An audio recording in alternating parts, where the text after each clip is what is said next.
मैंने तो अनेक मंचों से निवेदन किया है कि जाति पाति मिटानी नहीं है, भेदभाव मिटाना है, जातिवाद मिटाना है, ऊंच नीच मिटाना है।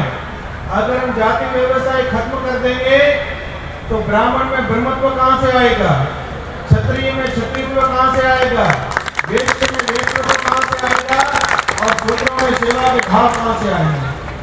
जाति व्यवस्था केवल और केवल हमारे आनुवंशिक संस्कारों के संरक्षण के लिए है। अगर आज इस समय भी धर्म भी जातीय विवाह होने लग जाएंगे तो आनुवंशिक संस्कार खत्म हो जाएंगे।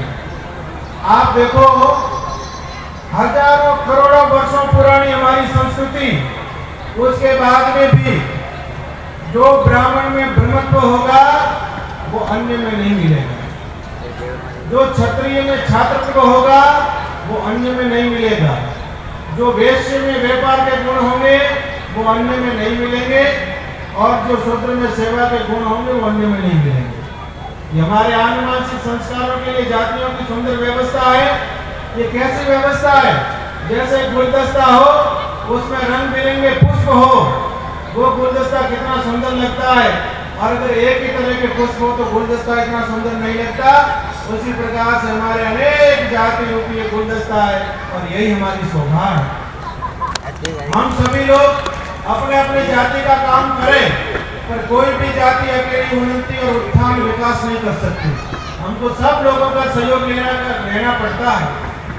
आप ब्रह्म समाज से हो, इसलिए मैं आपको दो चार बातें निवेदन करता हूँ, क्योंकि ब्रह्म समाज सबका नेतृत्व करता है। कैसे नेतृत्व करता है? हमारे शरीर में पांव ना हो तो चल जाएगा, हाथ नहीं हो तो भी चल जाएगा, पेट खराब हो तो चल जाएगा, पर दिमाग खराब हो जाए तो चलेगा? हमारा पांव नहीं है तो मैं बैठा रहूंगा, चल जाएगा, हाथ नहीं है तो बैठा रहूंगा, चल जाएगा, पर मेरा दिमाग खराब हो जाए तो लोग मुझे पागल कहेंगे, उससे काम नहीं चलेगा। इसलिए समाज में अगर ब्राह्मण समाज में कोई कमी आई है, विकृति आई है, उसका पूरा परिणाम सारे समाजों को भुगतना पड़ेगा। हमारे लिए क्या निर्धारित था? हमारे लिए संध्या निर्धारित थी। हम सब का मार्गदर्शन करने वाले लोग हैं। हमारे लिए त्रिकाल संध्या का विधान है, यज्ञोपवीत धारण करने का विधान है, चोटी रखने का विधान है, वेद पढ़ने का विधान है, शास्त्र पढ़ने का विधान है। और हम लोग ईमानदारी से कितने इस पे चल रहे हैं? आप ईमानदारी से बताओ। इतने सारा ब्रह्म समाज विराजा है, किसके सिर पे चोटी है? पहले तो चोटी के लिए सिर कटवा दिए पर चोटियां नहीं कटवाई, जनेऊ के लिए सिर कटवा दिए पर जनेऊ नहीं उतारी, अपनी वेशभूषा को नहीं त्यागा, पर क्या षड्यंत्र चला? हमारे सिर से चोटी गायब हो गई, जनेऊ गायब हो गई, संध्या गायब हो गई, हमारे घर से शास्त्र गायब हो गए, गायत्री का जप करना छोड़ दिया। ये सब कौन करेगा सजना? जब हम लोग इनको त्याग देंगे तो फिर हमारे अंदर ब्रह्मत्व नहीं रहेगा, और जब ब्रह्मत्व नहीं रहेगा तो आप मार्गदर्शन कैसे करोगे? मार्गदर्शन नहीं कर सकते। आपको तो जन्मजात प्राप्त है, आपको जन्म से गायत्री मां प्राप्त है। 12 वर्ष तक जिनका यज्ञोपवीत संस्कार नहीं होता है, 12 वर्ष तक वो संध्या, 12 वर्ष के पश्चात संध्या नहीं करता है, तो गायत्री मां उनको छोड़ के चली जाती है। ऐसा शास्त्र कहता, मैं नहीं कहता हूँ। पर हम लोग यज्ञोपवीत संस्कार भी नहीं करवाते हैं, चोटी भी नहीं रखते हैं, गायत्री भी नहीं जपते हैं, शास्त्र भी नहीं पढ़ते हैं, तो फिर कौन पढ़ेगा, कौन करेगा सुनना ये सब? फिर हम नहीं करेंगे तो हमसे दूसरे लोग करेंगे। इसलिए आप तो परम सौभाग्यशाली हो, भगवान की आपके ऊपर अपार कृपा है कि आप ब्रह्मकुल में जन्म लिए, उसके बाद में भी ऐसे महापुरुषों का सानिध्य प्राप्त हुआ। वे ब्रह्मलोक को पधारे तो पूज्य सत्यानंद जी महाराज जैसे ओजस्वी, तेजस्वी, योजक, कितने कितने उपाधि लगा, इतनी कम है, ऐसे महापुरुष आपके बीच में तो सतत आपको मार्गदर्शन प्रदान कर रहे हैं। सजना, ये मनुष्य शरीर ऐसे नहीं मिलता है, मनुष्य शरीर भगवान की कृपा से मिलता है, वो भी भारत की पुण्य भूमि में मिल जाए, इससे बड़ा और कोई सौभाग्य नहीं होता। जिस धरती पर जन्म लेने के लिए देवता भी भगवान से प्रार्थना करते हैं कि मनुष्य का शरीर मिले, भारत की पुण्य भूमि में मिले, आप कहोगे भारत को पुण्य भूमि क्यों कहते हैं? भारत को पुण्य भूमि इसलिए कहते हैं, यहाँ पर गंगा जी है, यमुना जी है, सरस्वती है, नर्मदा है, कृष्णा है, कावेरी है। यहाँ पर भगवान रामकृष्ण अवतार लेकर के आते हैं। इस धरती पर देवता रमण करने के लिए आते हैं। इस धरती पर संत विचरण करते हैं। इस धरती पर गौ माता जैसा पवित्र प्राणी विचरण करता है। इस धरती पर संत सूरवीर और भामाशाह जन्म लेते हैं, इसलिए पुण्य भूमि है। ऐसी पुण्य भूमि पर जन्म मिला, ऐसी पुण्य भूमि पर जन्म मिलने के पश्चात क्या करना चाहिए था? भगवान की आराधना करनी चाहिए थी, भगवान की उपासना करनी चाहिए थी, प्रभु की लीलाओं का दर्शन करना चाहिए था और सेवा करनी चाहिए थी। क्या हम ये कर रहे हैं प्रभु? मनुष्य को छोड़ के कोई भगवान का नाम ले सकता है क्या? ईमानदारी से बताओ। 84 लाख योनियों में कोई प्राणी भगवान का नाम नहीं ले सकता। 84 लाख योनियों में कोई प्राणी 84 के चक्कर से छूटने का उपाय नहीं कर सकता। 84 लाख योनियों में कोई प्राणी 4 पुरुषार्थों की प्राप्ति नहीं कर सकता। धर्म, अर्थ, काम और मोक्ष ये केवल मनुष्य प्राप्त कर सकता है। और बड़े दुर्भाग्यशाली हम लोग हैं कि भगवान ने मानव तन दिया, पर जिस हेतु से भगवान ने दिया होगा उसका हम लोग प्रयास ही नहीं करते हैं। दोबारा भगवान मनुष्य नहीं बनाएंगे। आपने कहीं देखा कि ऊंट इकट्ठे हुए हो, उनकी सभा होती हो, उनको कोई एक ऊंट ऊपर चढ़ के उपदेश देता हो? कहीं नहीं देखा होगा। उपदेश भी मनुष्यों के लिए है। क्यों मनुष्यों के लिए? क्योंकि बिना सत्संग के विवेक की प्राप्ति नहीं होती। बिनु सत्संग विवेक न होई, राम कृपा बिनु सुलभ न सोई। बिना सत्संग के विवेक की प्राप्ति नहीं होती और वो राम जी की कृपा के बिना सत्संग मिलता नहीं। इसलिए अच्छा संग करो, हर पल अच्छा संग करो, किसी सत्पुरुष का संग करो।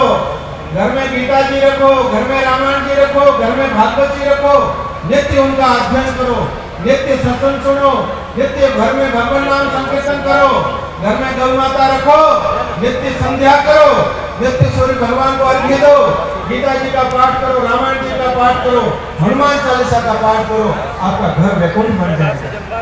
करो सजना, मनुष्य को छोड़ के कोई नहीं कर सकता। भगवान की लीलाओं का दर्शन करो, भगवान की लीलाओं का गुणगान करो। ये सौभाग्य हमको मिला है। माता बहना, आपसे कुछ बातें निवेदन करनी है। आपसे बात करेंगे तो वो घर में लागू हो जाएगी। आपके ऊपर बहुत बड़ी जिम्मेदारी है। आप घर की मुखिया हो, आपसे घर बनता है, आपके बिना घर नहीं बनता। आप चाहो तो घर को वैकुंठ बना सकती हो और आप चाहो तो घर को नरक बना सकती हो। इन भाइयों के हाथ में कुछ नहीं है, सब कुछ आपके हाथ में है। इसलिए माता बहना, सबसे पहले मैं संस्कार की बात करता हूँ। आज सम्मेलन है, संस्कारों की बात करता हूँ। इस समय हमारे सबके संस्कार बिगड़ते जा रहे हैं। पहले संस्कार गर्भ से संस्कार दिए जाते हैं। मानव जीवन में 16 संस्कार है। गर्भाधान से लेकर मृत्यु पर्यंत 16 संस्कार है। तो ईमानदारी से बताओ, हम किसी को याद है कि 16 संस्कार कौन कौन से हैं? हमको तो जन्म संस्कार याद है, उसके बाद में नाम दे दिया संस्कार याद है, तीसरा विवाह संस्कार याद है और चौथा अंतिम संस्कार याद है। और कोई संस्कार याद ही नहीं है। सबसे पहले गर्भाधान संस्कार होता है। अरे जब हम खेती करते हैं तो भी अच्छी तिथि देख के बीज बोते हैं और हम किसी को जीवन दान देने जा रहे हैं, हमने कभी गर्भाधान संस्कार का पालन ही नहीं किया। अगर ऐसे संतान पैदा होती रहेगी तो आप चाहोगे मेरे समाज में कोई भक्त बालक पैदा हो, मेरे समाज में कोई संत पैदा हो जाए, हमारे समाज में कोई शूरवीर पैदा हो जाए, हमारे समाज में कोई भामाशाह पैदा हो जाए, हमारे समाज में कोई सत्पुरुष पैदा हो जाए। बहुत दुर्लभ है सजना। इसलिए माताओं बहनों, अच्छे संस्कारवान बालक कैसा हो, उसके लिए सबसे पहले गर्भाधान संस्कार पढ़ लेना। 16 संस्कारों की पुस्तक है गीता परिषद, वो लाओ और पढ़ो और उनके अनुसार जीवन जियो। आपके बच्चे भगवान राम के भक्त होंगे, भगवान कृष्ण के भक्त पैदा होंगे। जब बच्चा गर्भ में आता है, बच्चा क्या है?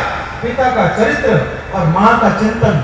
जब बच्चा गर्भ में होता है तो माँ सोचती क्या है, माँ विचारती क्या है, माँ देखती क्या है, माँ खाती क्या है, माँ पीती क्या है, माँ कैसे लोगों के बीच में रहती है, वैसा एक बच्चा बन करके आता है। इसलिए माता बहनों, जब बालक गर्भ में हो उस समय भगवत नाम चिंतन करो, नाम संकीर्तन करो, भगवान की लीलाओं के दर्शन करो, गीता जी पढ़ो, रामायण जी पढ़ो, भागवत जी पढ़ो। तो आपका बालक भगवान का भक्त होगा।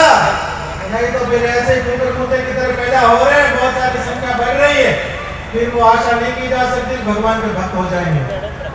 फिर जन्म के बाद में भी संस्कारों की नितांत आवश्यकता है। इस समय युवा पीढ़ी में बहुत बड़ा नुकसान हो रहा है। इस समय हमारे अंदर संस्कारों का अभाव हो रहा है। कभी हमको खड़े कर दो रेलवे स्टेशन पर या प्लेटफॉर्म पर कहीं, युवा बच्चे तो हम लोगों को क्या सोचते, बाबा तो वही बड़े तो घर में कौन रंगी है। अधिकतर युवाओं के दिमाग में ये बात है कि साधु वही बनता है जो घर के काम का नहीं होता है। इनके कोई काम नहीं है, फालतू में घूमते फिरते रहते हैं। कई बार हमको गाड़ी में देख के कई लोग कहते हैं, देखो बेटा गाड़ी ले घूमे। अब उसके पिताजी ने गाड़ी दी नहीं और किसी ने गाड़ी नहीं दी, देने वाले ने दी, आपको क्या परेशानी है? ऐसे संस्कार है। इसलिए संस्कार अच्छे हो, जन्म से अच्छे संस्कार होंगे। संस्कारवान व्यक्ति ही मनुष्य है। बाकी संस्कारों से विहीन मनुष्य तो पशु से भी गया बीता है। पशु तो कम से कम मर्यादा में रहता है। अगर मनुष्य के संस्कार बिगड़ जाएंगे तो सारी मर्यादाओं का त्याग कर देगा। इसलिए अच्छे संस्कार हो तो सीमा तो नहीं है, सीमा मत बांधना, फिर बात कर ले। तो संस्कार हो, अच्छे संस्कार। माता बहनों, आपकी जिम्मेदारी है कि बालक बालिकाओं को अच्छे संस्कार दो। सुबह उठो, धरती माता को प्रणाम करो, हाथों के दर्शन करो, अपने माता पिता को प्रणाम करो, अपने से बड़ों को प्रणाम करना बच्चों को सिखाओ। जब आप स्नान करो, स्नान करने के बाद में भगवान के मंदिर में जाओ, आपके घर में पूजा स्थल है, वहां उन बच्चों को लेकर साथ में आरती कराओ। एक छोटा सा गोलक रखो, उसमें 10 रुपया 5 रुपया बच्चों के हाथ से डलवाओ, ये संस्कार पड़ेंगे। घर में नाम संकीर्तन करो, बच्चों को साथ में नाम संकीर्तन कराओ, संस्कार पड़ेंगे। जो घर में भोजन बनाती हो, भगवान को भोग लगा के पूरे परिवार को चुनो, उससे संस्कार पड़ेंगे। घर में बड़ों का आदर करो, घर में भाषा अच्छी बोलो, घर में माता पिता की सेवा करो, घर में आपस में प्रेम से व्यवहार करो, ये संस्कार पड़ेंगे। सजना, संस्कार नितांत आवश्यक है। इस समय संस्कार बिगड़ रहे हैं, इसके कारण भाई भाई के वैरी बढ़ गए। इस समय सबसे ज्यादा झगड़े भाइयों के हो रहे हैं। सबसे ज्यादा भाई झगड़ते, काय के लिए झगड़ते? संपत्ति के लिए झगड़ते। अगर संस्कार होते, कोई बात नहीं, मुझे 2 रुपया कम मिलेगा तो चलेगा, मेरे भाई के पास में संपत्ति